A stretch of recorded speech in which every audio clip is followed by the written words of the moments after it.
Oh, we're starting? Yeah. All right, cool.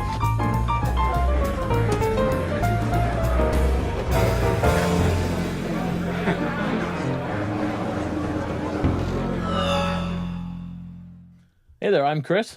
And I'm Emerald. And we're having the never-ending conversation.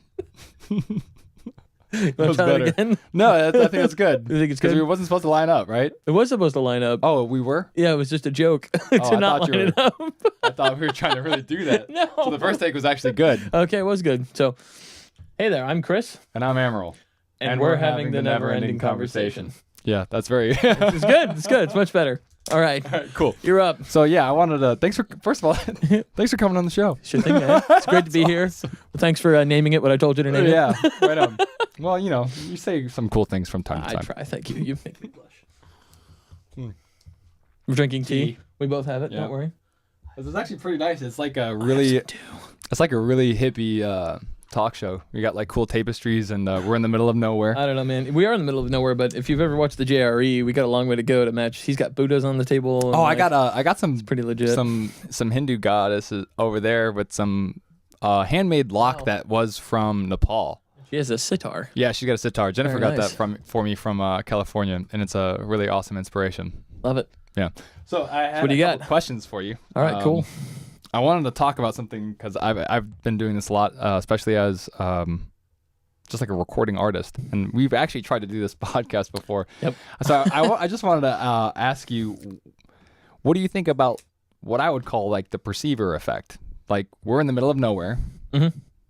You probably couldn't throw a rock at anyone but me and hit them. I mean, there's just a camera there, but you feel like someone's watching you. It's very interesting. Right? Well, because we know someone's going to watch. I know, Or- but they're not. well- They're not here. Hopefully. Hopefully, right? Maybe, hopefully. Yeah. Maybe not, hopefully. Hello. Yeah. If two bozos in the middle of the woods make a podcast, does anyone hear it? Wow. That's a good question. I guess That's we're a gonna good find question. out. Yes, we're gonna find out. Yep. Should have said nerds instead of bozos. Yeah. This is a weird word. Anyway, so perceiver effect. Yeah. Go on. What do you think about it? Tell me. Well, can you explain a little more? Well, because like I noticed, and I've talked to like a few other like if you've recorded music or if you've tried acting or something, or particularly like and from my personal experience, whenever I'm trying to record something, it doesn't matter how good I have it down. I could have it down where I don't even really need to think about it, but as soon as I hit that button, I start thinking about things, and it kind of creates this feedback loop in my head, and then just the whole idea falls apart. And I think Really? Yeah. And I know a lot of other people who think that, because at the same time, like if you're not fully focused, it's very zen. You know, it's like if you're not focusing on the thing that you think you're supposed to be, and you're focusing on how well you're performing, you can't perform. Yeah, fully. that's true. You can't fully perform. Yeah, it's true. If you're too self-conscious, you're gonna make a bunch of problems for yourself. So, the art that I'm attempting to do, or I do, out of my own passion, is writing, and Right. it's a bit different, right? And it's very strange, and I don't think I run into that same perceiver effect that you run Right, into, yeah. because like the only purpose of writing that out is for someone to read it. Now, I guess you could run into situations, and there are dogs. Life. So we had to edit out the dogs barking. We're back though. You were saying about writing. So about the writing. So, and this is just an initial take on this, because I'm kind of developing my thoughts as I speak about this, because I've Right. never actually thought about this before, and so there might be many different aspects about this that we can go into. But the first thing that comes to mind is my writing. I don't so much worry about people. I'm like, oh, they're going to read what I wrote and judge me, right? There's something different, I think, in this feeling right now that I get, because I feel this perceiver effect you're talking about here, right? Because I know people are going to listen to this, and so it definitely changes the way that I, formulate my words, the things I'm going to say, how I'm sitting, when I drink the tea, etc. Right. And there's also that am feeling. I drinking the tea like a cool guy would? Yeah, exactly. Right. Yeah, the weird thoughts come into my head at least. Yeah, very strange. And so, I'm a violinist as well, and so Right. Yeah, you are a performer. It's definitely a legit thing when I'm on violin. Right. But when I'm doing writing, right, There's no one there. I'm literally doing everything I can to make sure that person understands what it like. So let's say with a violin, right? Yeah. I play a song and I'm doing something and I start worrying about how I'm going to produce it because somebody's watching. Right. Whereas with writing, it's the opposite, where I'm like worried about how somebody's going to perceive it as the nature of doing the art. You know, I don't know if that's the right way to phrase that, but like I want them to perceive it. I want them to get every single meaning I'm trying to develop out of it. You know, so I'm actually not nervous about the fact that they're going to read it. I'm nervous about them not understanding what it is I'm telling them when I'm reading it. And maybe you get that with, you know, guitar and other things, but I'm not worried. There's no fear when I'm writing. Right. You know, the fear is maybe the fear is misinterpretation, or that the book's never going to sell and no one's ever going to read it. That's interesting. I mean, it's not interesting that not your fears are interesting, but it's interesting the way you think about interacting with your art versus like the way I and like some other musicians that I know that were recording, and what I've experienced personally with this, and that's one of the reasons why I thank you so much, because I have invited other people and I've tried getting other people to come out and do this, and it does take an amount of personal courage, especially like nowadays, because like you could say things and people are just like, just shred you apart in the they'll comments. They'll just YouTube comments. and then are like you the pit. could literally be ruined. You could literally be ruined by what you say. That's true. And people, I mean, obviously, you should kind of be careful about what you say, to a certain degree. Yeah. But you can be shunned from society at large by saying things and putting it on the internet. You know what I'm saying? Like, because we were just talking about Papa John, how his career recently changed because people found out what's going on inside his head. Right. Well, you were talking about the perceiver effect? Right. Yeah, I think we've already kind of skipped through that.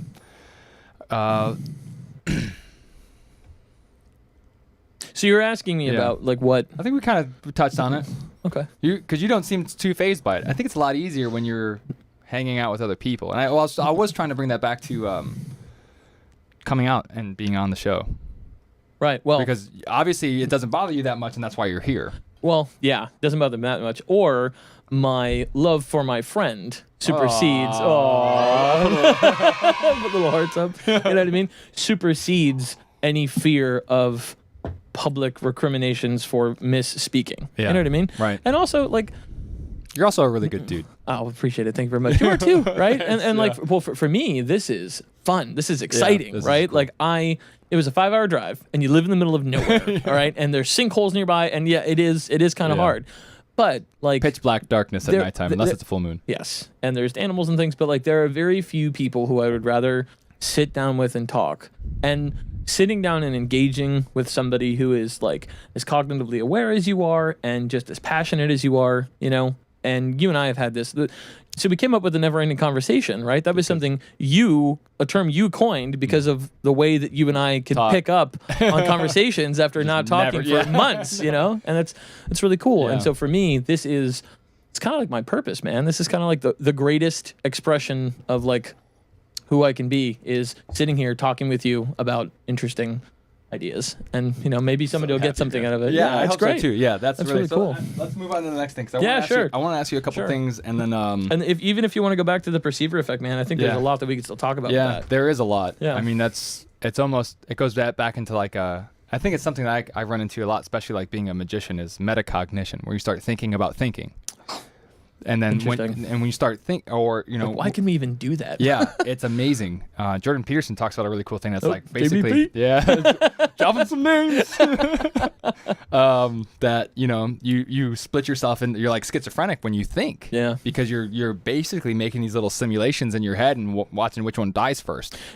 It's so brutal and intense. Yeah, it's like I guess that's one of the reasons why we can do that is because we kind of make a little simulation in our head and think about the patterns. And I mean, you can definitely, I think, be aware of the pattern of your thinking. Yeah.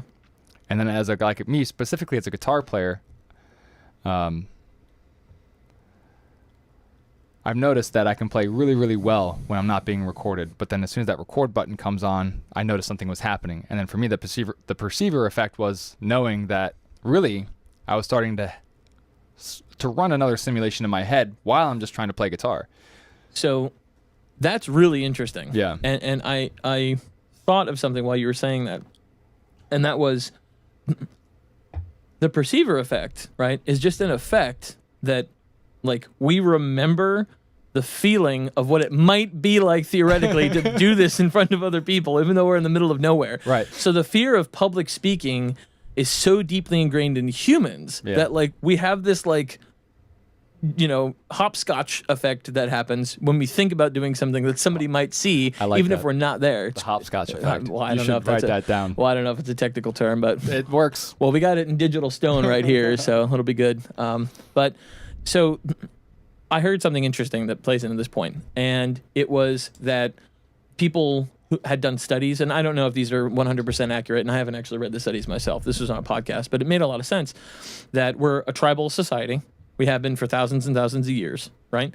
And that the only time an individual would be in front of a giant group of people addressing them Right. is when they're convicting that person of a crime or about to exile them from the tribe. Whoa. And that's why we have this fear that's so deeply That's so ingrained deep. standing up in front of people. And like it makes a lot of sense, and it's really terrifying. Yeah, like the only time. brutal. Yeah, really, because the only time you're ever being looked at in a tribal situation is if it's really serious. Like if all that Yeah. energy is like looking at you, they're like, "What are you doing?" You're either doing something like you're either leading everybody, which is a lot of responsibility. Yeah. Like you just might have just killed the lion or whatever, or you're right, like you're doing something really, really bad, and the whole entire tribe came for you. And that either way, it's pretty scary. It's a lot of pressure, and that makes a lot of sense. Like particularly on a psychological standpoint, because I think about this often. For me, I don't really have a problem standing up in front of people. Like even like I definitely get nervous before I go on. You've seen my show. Everybody does, yeah.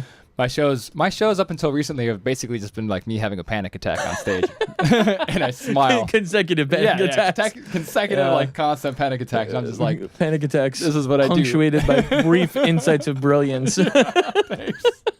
That's what it feels like. But like, I still have like the side effects of like the fear, but I continue for some sick reason to continue to subject myself to those experiences. Because I, like you said, why you come onto the show or why do you do these things is because you believe in what you're doing. Yeah. So anyways, that brings us to an interesting segue about following our dreams. And can we talk about your writing process? Yeah, for sure. All right. So Yeah, definitely. Which is it's hard. it's hard. Sit right there, man. Just the whole thing is a big circle. It is, dude. Yeah. It's like there's so many things. You know what? I have this image because like we were talking about like our creative processes and how you listen to music and this inspires like certain things. Because I don't want to give too much away, but you write like some awesome things. Can I like action based? Can I say that? Yeah. You can talk about it. And if you want me to you write expand- some epic stuff. That's just a really awesome. I don't want to say too much because I'm looking forward to it. Well, because thank I've got you. like the teasers and everything. Thank you and, very much. Yeah, I'm trying. I have like a similar process, and when I was listening to you talk about your creative process, except mine's kind of like the opposite. I see these stories and then the music comes, and you're like, Yeah, that's really interesting. Wow. Yeah, but my stories are never like as complex as yours. Like yours are just like they're a whole entire world. You're an avid reader. You've read. I mean, dude, it's just like you're legit. You've gone on. Yeah, you've done a lot of work. Well, it's also the right. Not to interrupt you or anything, but it's also the nature of the work, right? Like just to clarify what you're talking about here for the viewer, right? My general writing process, or one of the things that inspires me most often, is when I hear a song, right? And then I put playlists together of these songs, and I group them under characters, or I group them under like a scene, or even just a book in general, right? That's so like cool. I have one playlist that's got 200 songs because it's about like a book series, and when I try to write about this book series, I do my best or not do my best, but when I try to write about this book series, I listen to these playlists, and it kind of inspires that, and that's how I get in the zone. But I was going to say it's also probably kind of the nature of what you do, like my things might be much more complex, and I've read a lot more, but at the same time, like your songs are much shorter than a book. Yes. You know what I mean? And so like there's no problem, I think that they're plenty complex for what they are, and there's a lot of beauty in there. Well, thank you. And I think they're going to get more complex as you learn how to express yourself more. And when it comes to complexity in a lot of ways is the enemy of execution. Thank you, Tony Robbins. And like you've got a ton of songs, and I don't have a book yet. Right. So there's, But you also have like thousands of words put together. Yes, I have a lot. I just don't actually have it all succinctly. Part of my problem is I kind of take I guess you could call it the like Ray Bradbury approach. I don't know how accurate this is, but I've heard other famous authors that I've spoken with talk about how Ray Bradbury was famous for he had a writing time. Right? And he would go into his office and a filing cabinet. And he's like, well, what's today? Well, what do I got? And he just opens up the drawer, pulls out a random book, slaps it open, and starts writing. Then I'm kind of bored. Just goes to the next one. Oh, starts that's really writing cool. again. It is really cool. And I've kind of done that, but like much less successfully. And so, starting in January, I plotted out a book, and I've been working on it since January. And I'm only like 15,000 words in, which is like not a lot. Considering that when I'm on my game and I'm really into it, I can do 2,000 words that are really good, solid writing in like an hour. So it's just about sitting down to do If I could take that hook, and because we kind of bring this back to something we were talking about earlier, finding systematic or systemic, which one? Systematic ways to put yourself in a position where you can do that more often. Because like there's some days where like art just flows and you're just like, where did that come from? Right. I've never even done that before. Where like you surpass where you were before. Finding systems or ways and approaches, even just like changing the way you think about certain things, can like make us more effective. And what are some of the things that you notice that you do, and when you're looking back, that's like just helped you be more prolific? Productive, yeah. More productive. Like what are some things where you're like, man, when I look back, there was just like this period. Honestly, and this might sound strange to a lot of people, but the number one that comes up for me is diet.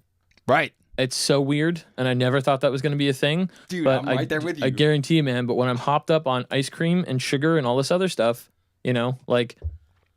I get like really depressed, honestly. Yeah, the more sugar I eat, the less energy I have. Yeah, and like I get really anxious, and I get really, I don't know. People understand when they've eaten too much sugar, that feeling they get, right? I don't know what to call that, but it's that feeling. And the problem is, I think it was Virginia Woolf. I'm not sure, could be wrong, but I was reading a quote, and I think it was by her, and she said that you have.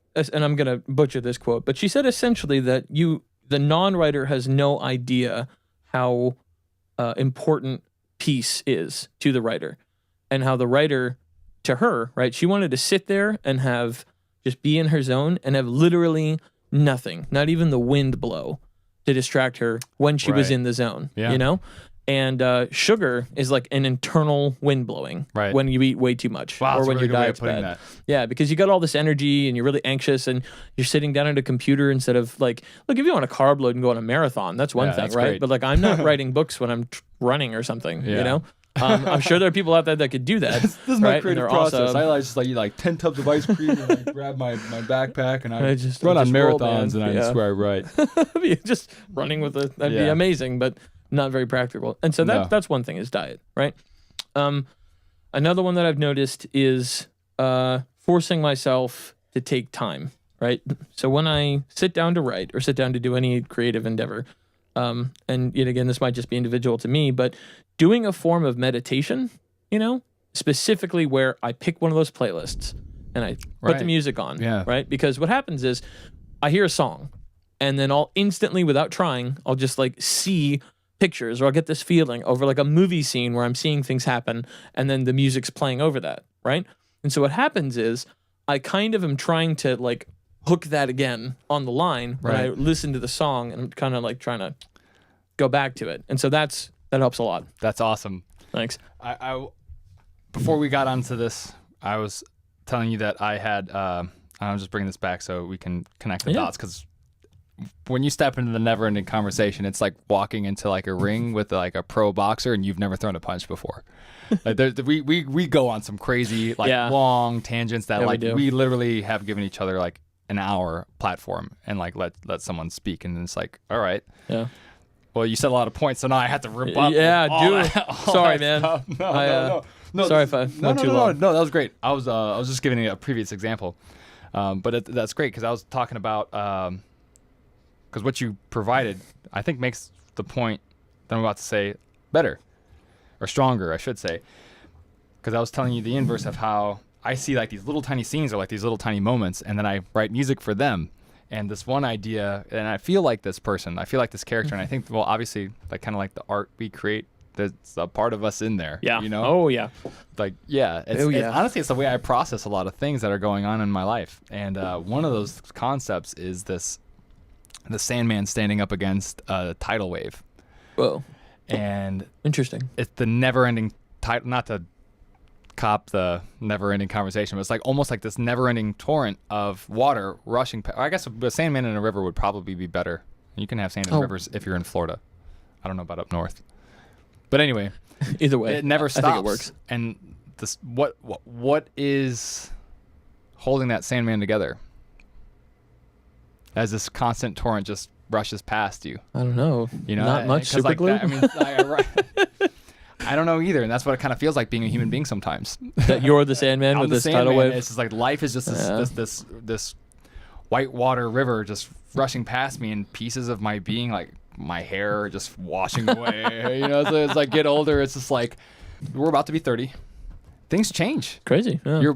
Your body changes, like creaks and pops, and you got to be like, diet's important, and all this stuff changes, and nobody, I feel, at least for me personally, I don't feel like anybody really, you heard about it, but nobody really teaches you how to deal with it. There's a lot about life that nobody really I know. And then me. you grow up, and then you're like, I don't even know who like I am, and like, but owning a body's a weird thing, and then it slowly degrades, and you know what you're doing is going to probably wash down that stream and knock another piece of another Sandman off. Interesting. Because you're gonna die. Not to make it so dark, but like, you know, our lives are temporary, and that's one of the beautiful things about it, right? And I was going more for the salmon analogy than the Sandman. That's what I feel like often. Thanks. You're Thanks welcome. for bringing a brighter you're welcome. sunshine in there. Yeah, that's. I guess what should I? Maybe we'll just cut all that out. You're talking about being a Sandman and how like it washes different parts of you out and stuff. I think that's what it feels like growing up. Well, I think a really interesting addition to your metaphor, right, please. is that the river also washes parts of the bank into you. Right. Yeah, totally. You know, so it's like this interesting. Like literally just happened. Yeah, and yet again. As you're like upstream in a different area, and you wash a piece of good information over this way. Right. It's like, yeah, I can be the Sandman a little bit longer. Yeah, I don't even know where to go with that. There's lots of ways to go. Well, I think it was actually, I have one other thing that I wanted to Yeah, sure. remind And then we was- can like spitball and whatever. I think that idea, the reason why why the Sandman stands is because what he believes in. You know, and that's really what animates us as people. And I think that's a really interesting thing as you do get older, is discovering that aspect in yourself. Because it gets harder. It gets harder and harder every day to stand up. You know, when you know, like, man, that river never stops. Never stops. But you stand up every day, and that's a beautiful thing. And like, as I get older, finding like the beauty in waking up every day. It's like you hear people talk about, it's like, oh, it's another day. But like most of the time you hear like, I don't know, like random people say Hate that. my job. Yeah. It's hard to find like happiness and meaning. I guess we could maybe take it in that route. What do you want to talk about? We could take it in that route for sure. I mean, we could talk about like 50 million things off of what you got up there. So how do you find because I guess that's one thing we talked about. Let's find a topic. How do you find happiness and meaning in your life nowadays in today's society? Or do you want to go in something a little more simple? Because it's not easy, like working at a gas station. That's the only option. Like, not that there's anything wrong with that, but it's hard work. Well, if we get into this territory, I think that the most influential person, at least in my mind on this recently, has been Jordan Peterson. Yeah, right? Totally. And I don't want to start off a Jordan Peterson quote fest, you know? Yeah. Even though if I was because we're both reading his book right now. Yeah, we're both reading his book, and we're both like really into it, like the whole He's great. message. He's awesome. I think he's fantastic. So we could talk about what's the difference between a warlock, a wizard, and a sorcerer? Really? Yeah. Where did this come from? I was actually thinking about this the other day, and I looked it up, and I was too busy. Welcome to the never-ending conversation, everyone.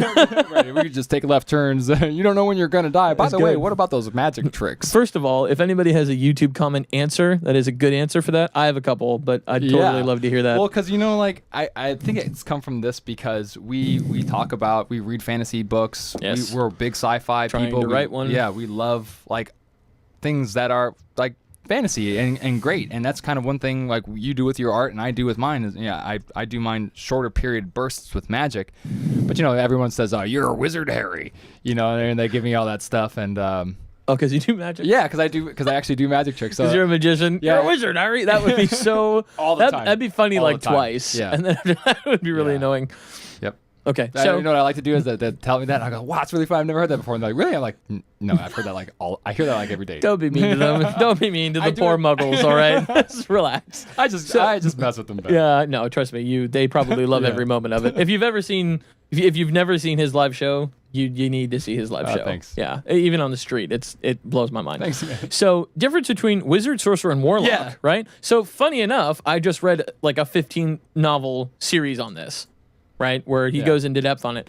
I think that the top answer that's going to make all the nerds happy, right? Yeah. Maybe not the lore masters happy, but the nerds happy, is that it's going to depend on what universe you're Right. looking at for these things. The people who are talking about like the lore masters, like the historians and the linguists who studied mythology the way that like Tolkien did, excuse me, they're going to have a very different opinion of what those words mean.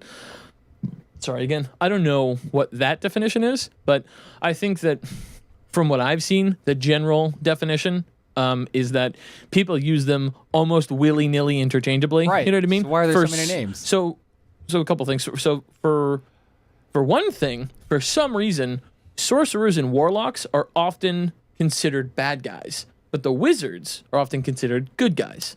That's a weird thing. I'm not really sure what's going on with that, right? The definition, as I understand it from the Dresden Files, which is the book series that I was reading, which I highly recommend. Oh, for most people, there are some content warnings in there with like some Graphic stuff. sexual stuff, Okay. really, that he goes and does, and then there's some cursing and things. So I don't recommend it to younger people. You know what I mean, or even people who have a sensitivity to that. But I found that I could skip through most of those things and just like read the rest of the book, and it was really, really good. Wizard, right, is an individual who is able to harness the magical energies of the universe, which in this was defined as like the life force that exists in everything, kind of Star Warsy almost, Okay.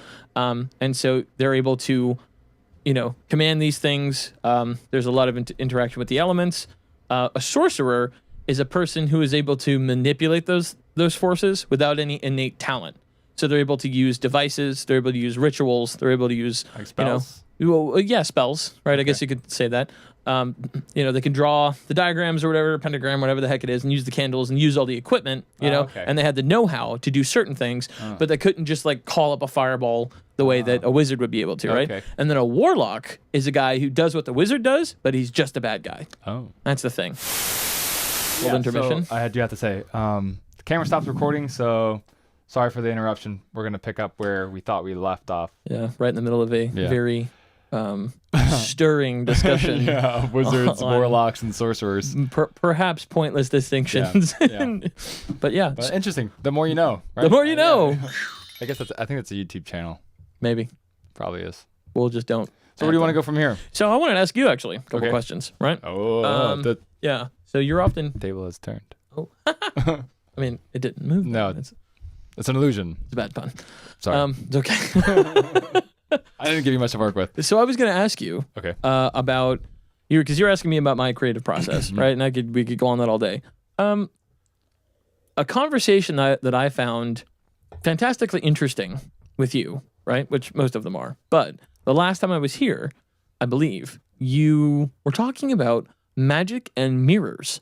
Oh yeah. And I recorded that. Yeah. And so I'm actually, I'm one of the things I'm trying to write one day is Right. like a magician story about a guy who's like a working stage magician basically, who like runs into actual magic. And so I just wanted to hear you expound upon like what mirrors mean to you, Okay. like why they're significant in magic, because no one would ever think that's the case. I know. Right? If anything, one would think that's like counterintuitive because why Yeah. would you want someone to be able to see what you're doing behind your back? Right. So yeah, tell us about that. Okay.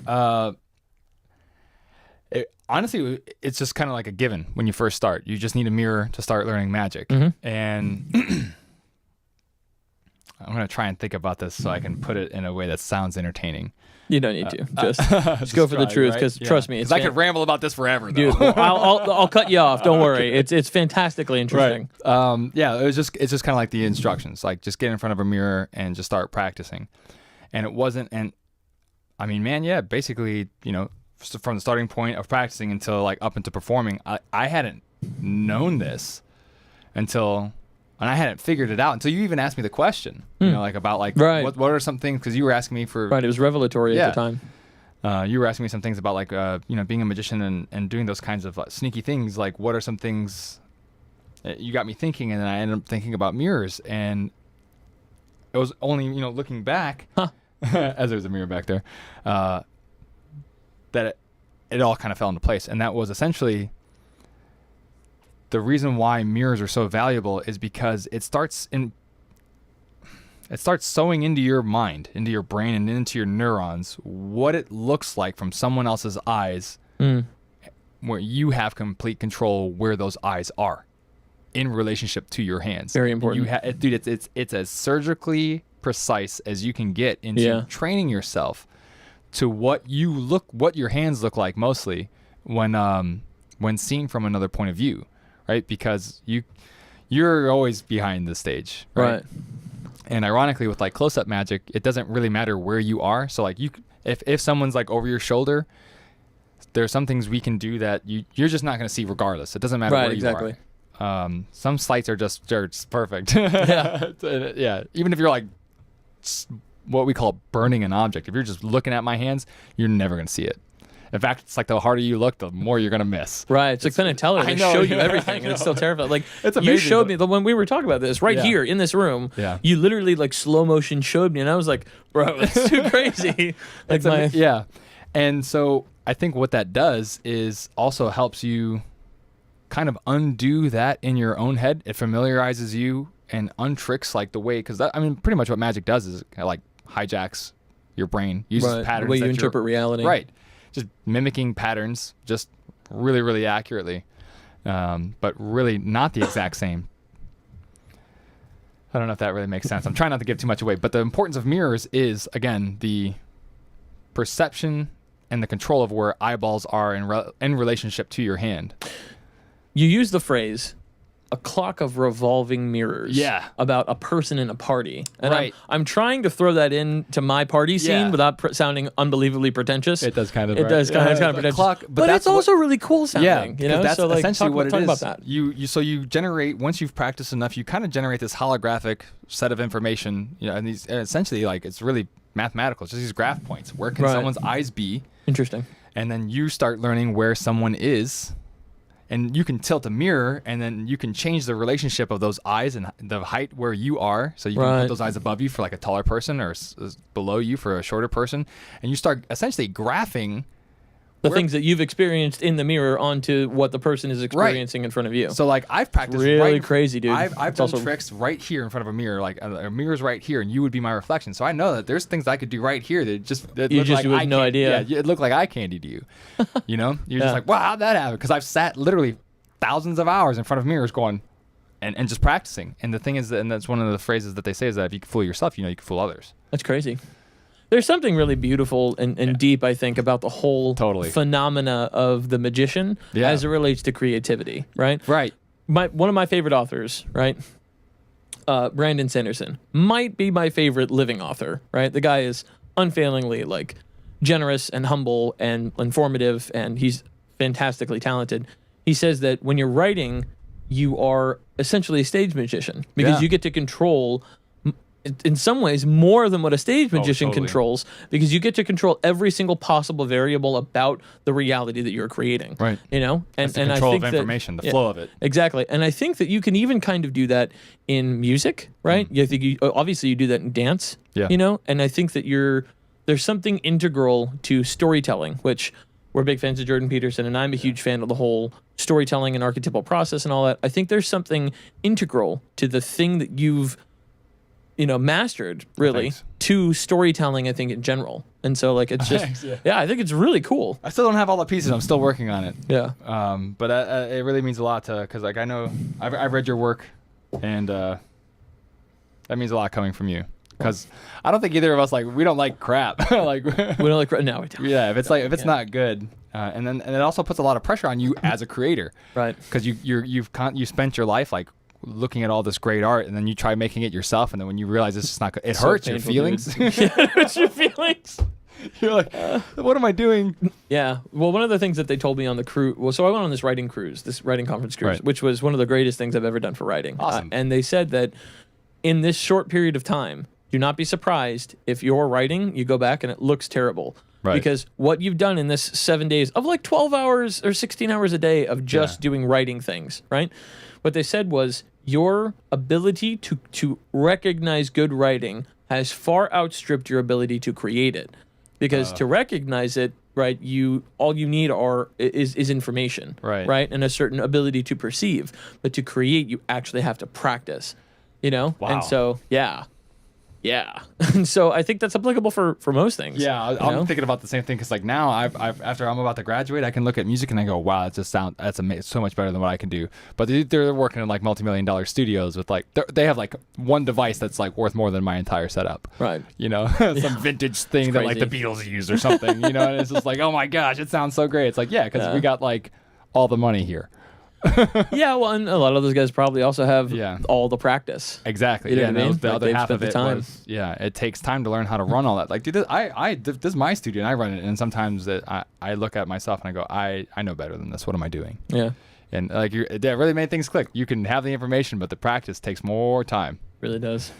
And it's just crazy, and it's really frustrating. And like, man, it's so easy to be down on yourself as an artist. Yeah. I highly recommend to anybody watching this, if they are interested in doing any kind of art, Stephen Pressfield's War of Art takes these little concepts and sews them together in literally a Sun Tzu Art of War style, almost a pamphlet. It's almost not even a book. It's super fast to read. It's super tiny. I mean, I read the whole thing in 4 hours on a flight. Yeah, me too. And it just I read it breezed at a through work it. shift. Yeah, it's like so good. And so it's just, I don't know, man. It's I'm struck by how cool it is that we even get to do this and do writing and like do our art or try an attempt, And I've been a complete like almost an utter failure up to this point, No, but like you just got to try. You just got to keep going, I think you're very successful. Like I really love your reading. And most of the time, like I don't read like fantasy because I'm usually reading like magic manuals, or like I'm in school right now with technical stuff. But like every time you send me something, dude, I love reading it. And it's like much. Genuinely like a joy to read. Appreciate it. We might be complimenting each other too much on this. Too much. It's like a little best friend love fest. People are going to be making fun of us on it. Just why don't you guys get married already? We love our writing so much. But you know what, dude? Like, well, I will, because you and I are really part of each other's tribe, and that's one thing like I think at least I'm lacking in my life, because I do live in the middle of nowhere. Middle of nowhere. So like to have time and to really sit down and talk with people and to honestly, I live in the middle of somewhere. Yeah. And I still don't have anybody that I really sit down and talk with. I have Richie, right? I live with him, and he's awesome. But he's probably just as busy. Oh, dude, so every night when I come home, and I won't tell anybody what he's working on because it's his own thing. Right. He is working from 5 o'clock to 10 o'clock every single night. Blows my mind. I'm like, bro, if I had your gumption, I would have a book out at least, or probably two. Anyway. It'll be soon. Well, it's going to happen now. After what's happened in my life recently, which we won't go into. Yeah. It's happening now. You're taking the plunge? Taking the plunge. Well, just like today. Oh, dude. We went to a spring today. Yeah. What a great metaphor for that. So we went to this cold water spring, and you can tell the story if you want. No, you're already on it. Yeah, and it's just this like rock hole in the ground, right? And it's just got water in it that's coming out of an aquifer. And so like you go in there, and I'm a Florida boy, so I've never been in water that's like hotter than or colder than like 85 degrees. Right. You know what I mean? And dude, when we jumped in that spring, like it felt like my whole body was just like locked up. I was like, I'm gonna sink. Yeah. Oh no. It was that's really thermal really shock. Or something. Yeah, it's really good. It does feel like that when you jump in. It's exhilarating. Yeah, and that's exact. But 5 minutes later, I felt amazing. Yeah, and I just wanted to stay in the water. Yeah, elated. That's I guess maybe, or is that happiness? Elation. Euphoric. Like, yeah, maybe? Euphoric. But yeah, it's just interesting how, like, you feel that like when you're jumping in to try to do something, But then a little bit later, you're like, man, I'm really glad I did that. Yeah, it feels really good. I told it's you, like going to the gym. Yeah. It's like doing any endeavor that you're trying to be better, trying to better yourself with. I think we might be able to actually just top this off on that note.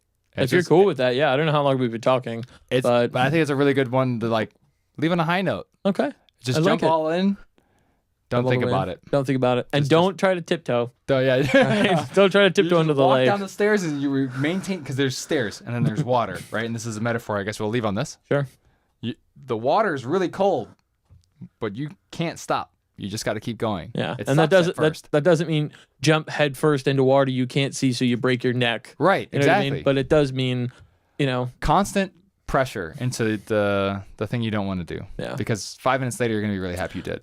And maybe this is the quote that'll cinch it. I don't know if that. No, that didn't. Yeah, keep going. If you're happy with it, Alexander the Great had a quote, and it was, in his rules of engage or his like rules manual, right, for how he wanted his commanders underneath him to conduct battle. And he said, always attack, even in defense, attack, because attacking makes the attacker's arm strong, and it makes the hearts of the receiving end weak, essentially.